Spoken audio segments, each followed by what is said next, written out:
মাহফিল বন্ধ। কিসের কিসের মাহফিল বন্ধ? আপনার সাহস কত বড়? মাহফিল বন্ধ? আপনার সাহস কত বড়? কিসের কিভাবে? আপনি কি ভারতের দালাল? আপনি কি ভারতের দালাল? আপনি কি ভারতের দালাল?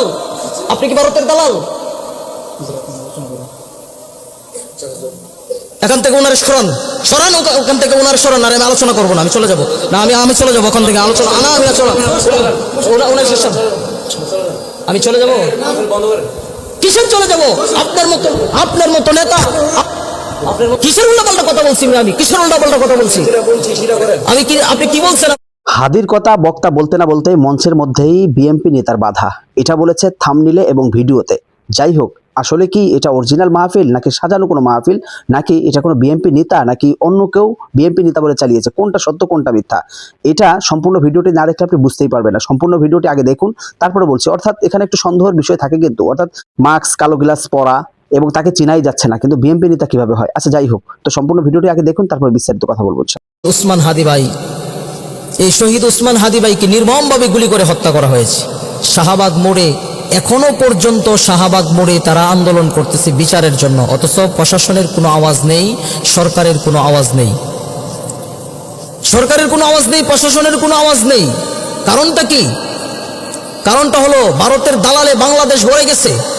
এই বাংলাদেশটা ভারতের দালালে ভরে গেছে, ভারতের দালাল বাংলাদেশটাকে গিলে খেয়ে ফেলছে। তারা চাচ্ছে যে বাংলাদেশটাকে নিয়ে নিবে, কিন্তু আমরাও বলে দিতে চাই বাংলাদেশটাকে নেওয়া এত সহজ নাই। ভারতের নরেন্দ্র মোদী যতই চেষ্টা করুক না কেন, বাংলাদেশের দিকে চোখ তুলে যদি তাকাই তাহলে আমরা কাটা চামিচ দিয়ে চোখ উগড়ে ফেলবো, ঠিক কিনা বলো? আমাদের এই বাংলাদেশকে কোনো সময় বাংলাদেশকে ভারতের আওতানাদি নিতে পারবে না, না না, ঠিক কিনা বলো? নিতে পারবে না।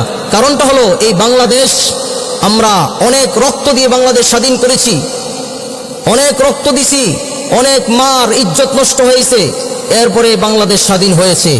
ভারতের গোলাম বানিয়ে দিয়েছে। এখন বাংলাদেশটা এরকম একটা অবস্থার মধ্যে চলে গেছে যে প্রত্যেকটা মোড়ে মোড়ে, প্রত্যেকটা ঘাটে ঘাটে দেখা যায় যে ভারতের দালাল বাংলাদেশের মধ্যে, ঠিক কিনা বলো? ভারতের দালাল বাংলাদেশের মধ্যে ভরে গেছে। এই ভারতের দালালের জন্য বাংলাদেশটাকে কোরআন সুন্নাহ ব্যাপারে আলাপ করেন, রাজনীতি ব্যাপারে কোনো আলোচনা করেন। তো কোরআন সুন্নাহ বিষয়ে আলোচনা করতেছি, রাজনীতি করতে আলোচনা করলাম, কোরআন সুন্নাহ বিষয়ে তো আলোচনা করতেছি। কোরআন সুন্নাহ যেটা চলে এটাই করে, তো কোরআন সুন্নাহই তো করতেছি। আমি তো কোন রাজনীতি কি আলোচনা করলাম? ভারতরা বাংলাদেশকে গিলে খাচ্ছে, এই নরেন্দ্র মোদী বাংলাদেশটাকে দখল করার চেষ্টা করতেছে। এইসব বিষয় নিয়ে কি জাতিকে কিছু জানাবার দরকার আছে না নাই? আমি আপনার যেটা কইছি এটা করেন। আপনি কি বলছেন? কথা বলেন। হাদিস, আপনি কি আমাকে হাদিস বুঝাবেন? 18 বছর পড়াশোনা করে আসছি কি আপনার মতো জাহেল মূর্খের কাছ থেকে আমি হাদিস শিক্ষার জন্য নাকি? আপনি আমাকে কি শিক্ষা দিবেন? আপনি আমাকে কি শিক্ষা দিবেন? হ্যাঁ, কোরআন সম্পর্কে আপনি কি শিক্ষা দিবেন? পড়াশোনা কি এমনি করছি? কিসের জন্য এসব মানুষকে এখানে সভাপতির আসনে কিসের জন্য বসান? তারা আলেমদেরকে আইসা ভুল ধরে 18 বছর পর্যন্ত আমরা এই পড়াশোনা করে আসছি, এসব মানুষ ভুল ধরার জন্য নাকি? কিসের উল্টাপাল্টা কথা বলছি? আমি কিসের উল্টাপাল্টা কথা বলছি? আমি কি, আপনি কি বলছেন? আপনি আমাকে কি বলছেন? আপনি আমাকে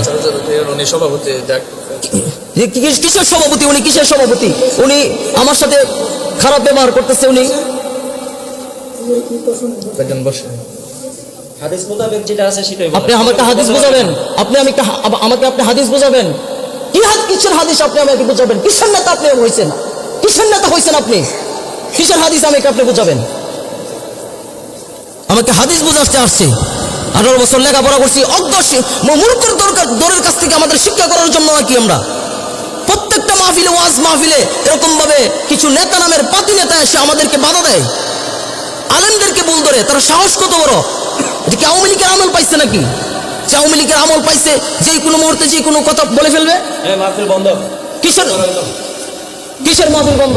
আপনার সাহস কত বড়? মাহফিল বন্ধ? আপনার সাহস কত বড়? কি আলামত শুরু হয়েছে এই ওয়াজ মাহফিল গুলার মধ্যে আসলে? এই বাংলার জমিনের মধ্যে এসব নেতা খেতা পাতি নেতা যেগুলো আছে, কোরআন মাহফিলের মধ্যে বাধা দেয়, এগুলাকে জুতা পিটা করে বাংলাদেশ থেকে তাড়াতে হবে। জুতা পিটা করে তাড়াতে হবে বাংলাদেশ থেকে। সাহস বেড়ে গেছে এগুলা। হাদিসের আলোচনা করেন। আবারও বলতেছে দেশের বিরুদ্ধে কথা বলছি, হাদিসের বিরুদ্ধে। হাদিসের আলোচনা করছি না এখানে। দেশের বিরুদ্ধে কি বললাম আমি? দেশের বিরুদ্ধে কি বলছি? করছি দেশের বিরুদ্ধে? আপনি বলেন আমাকে। ভারতকে নিয়ে আমরা আলোচনা প্রয়োজন নেই, আপনি হাদিস থেকে আপনি কি ভারতের দালাল? আপনি কি ভারতের দালাল? দালাল হবো কেন? আপনি কি ভারতের দালাল? আপনি কি ভারতের দালাল? এখান থেকে ওনার সরান, সরান ওখান থেকে ওনার সরান। আর আমি আলোচনা করবো না, আমি চলে যাবো না, আমি চলে যাবো ওখান থেকে। আলোচনা না, আমি ওনার শেষ, আমি চলে যাবো। বন্ধ করেন। কিসের চলে যাবো? আপনার মতো নেতা, আপনার মতো নেতা আসছেন মাহফিলের মধ্যে বাধা দেওয়ার জন্য। কিসের নেতা হয়েছেন আপনি?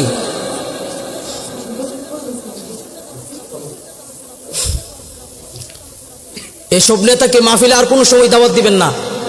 এই নেতাগুলো আসে মসজিদ মাদ্রাসার এই দিনই প্রতিষ্ঠানগুলো নষ্ট করার জন্য আসে, আলেমদেরকে ভুল ধরার জন্য। তারা কি জানে? কি জানে তারা কি জানে? একজন বড় আলেম, একজন বুজুর্গ মানুষ, একজন আল্লাহওয়ালা মানুষকে আপনারা সভাপতি বানাবেন, একজন প্রকৃত দিনদার লোককে আপনারা সভাপতি বানাবেন। এসব পাতি সাতি নেতাকে আর কোনোদিন সভাপতি বানাবেন না। এসব যদি কোনোদিন সভাপতি বানান তাহলে আমাদেরকে দাওয়াত দিবেন না। যাই হোক দর্শক মণ্ডলী, সম্পূর্ণ ভিডিওটি দেখতে পারলেন এবং কথাগুলো শুনতে পারলেন। হাদির কথা বলতে না বলতেই বক্তাকে বাধা দিল। আসলে এটা বিএনপি নেতা না, এটা মাস্ক পরা অন্য কোনো ব্যক্তি বিএনপি নেতা বলে চালিয়ে দিয়ে। তো আমার মনে হচ্ছে এটা কোনো সাজানো মাহফিল, অর্থাৎ পিছনে ব্যানারটা নিয়ে মাহফিল করে না কয়েকজন একত্রিত হয়ে নাটকের মতন, সেরকম মনে হচ্ছে। এবং এই যে নেতা, তার কিন্তু চেহারা দেখা যাচ্ছে না।